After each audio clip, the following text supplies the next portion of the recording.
I think Kim Stevens done an absolute fantastic job with that team and that program. Without Rose Scott, wherever Rose Scott is, the style they play, how hard they play, how fast they play, how well they shoot it, she deserves a lot of credit. She'll hands down be my coach of the year. So wonderful job by her. They got us tonight. And then obviously Payton only played 2 minutes in the second half. Is she okay? Any word on her? She's okay.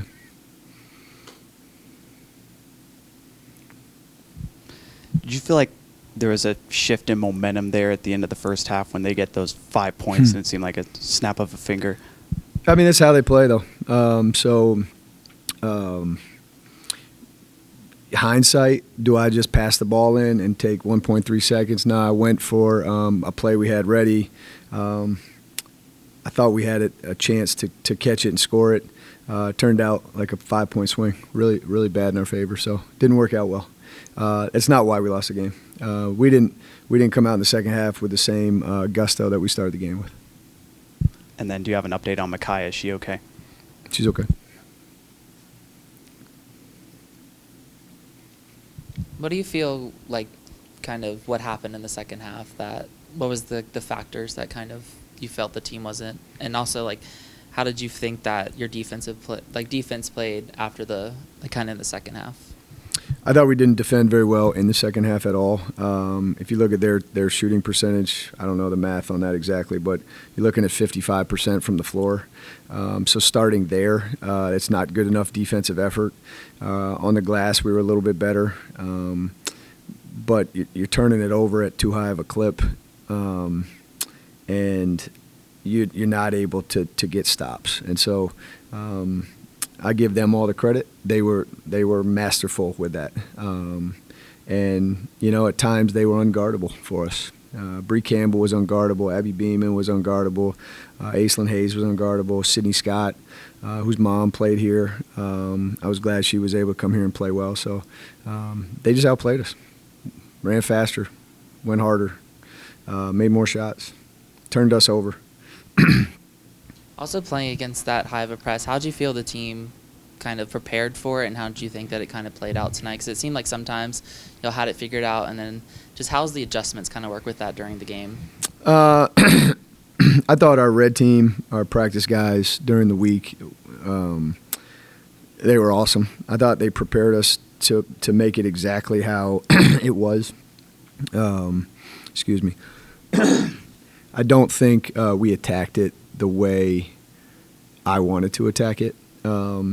But I'm standing on the sideline, right? And Chloe Sterling's got 2 people in her face, and Liv Mullen's got 2 people in her face. So from my vantage point, I wanted us to attack it better. I thought we caught the ball and waited quite a bit instead of just going.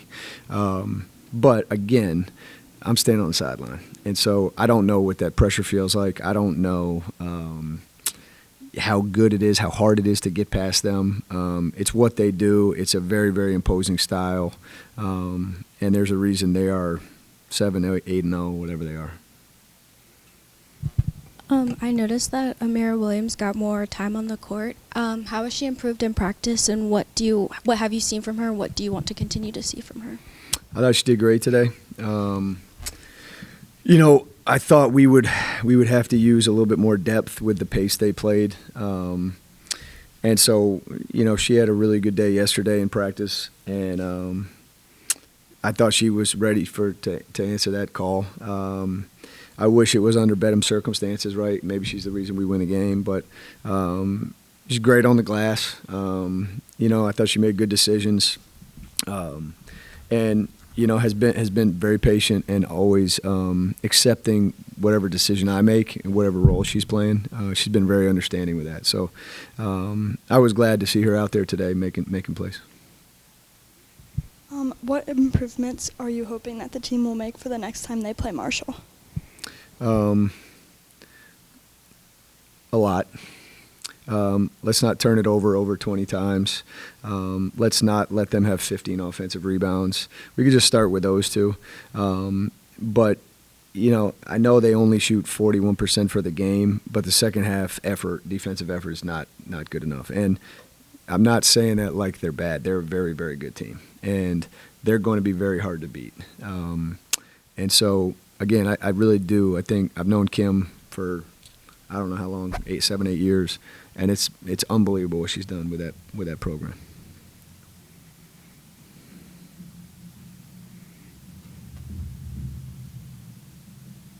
How do you go about trying to lessen the blow when Payton's out for a good chunk of the game? Didn't do it very well. I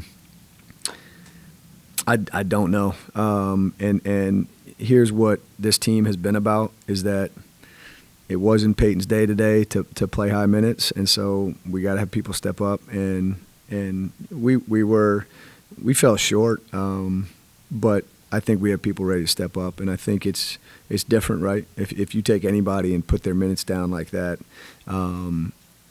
it's going to change the dynamic of your team. And so I'm not an excuse guy, so I don't, sorry. We should have figured that out, but it just is what it is. And so we have to have people ready to step up and play their way, not Payton's way, right? And so we'll hopefully we don't have to go through that again, but if we do, we'll give our best effort. And then you guys travel to Marshall again next week. Is there a benefit in having faced this press and then face them again so soon after? Yeah, I think so. We'll find out next Saturday, but I think just from facing it to the first half and the second half, we didn't get better with it. That's my issue right now. Is that like we saw it, we tasted it, and we talked about it. So, I don't know I'm going to butcher the old expression. It's like if you're wrestling with a gorilla, you don't stop when you're tired. You stop when the gorilla's tired. You stop when the gorilla quits. And we did not. We stopped when we and it's not like giving up. Our kids didn't give up, but it's a mental fortitude, right? It's a mental toughness and sharpness that you have to keep, and it's hard. There's a reason that team is where they are, and not many teams can play that way. But I hope it helps. I think seeing it and tasting, at least they'll believe me in practice. But they did, so. I just think, I would say yes to that question. Does the extra day of preparation for your next game, because I know it's been Thursday, Saturday, usually does an extra day after a loss like this help you guys going into Saturday? Probably not. I think if you asked all of them right now, they'd want to play tomorrow. I think the only thing that we need is time. You can tell there's a couple kids that are going through something, and we need a little bit of time to get full recovery. So I think for that reason, yeah. But I think I'm ready to. I want to play right now. I want to play a fifth quarter right now. I want to play a sixth quarter right now. That's how I feel. But so again, I'll say yes, but coin flip kind of.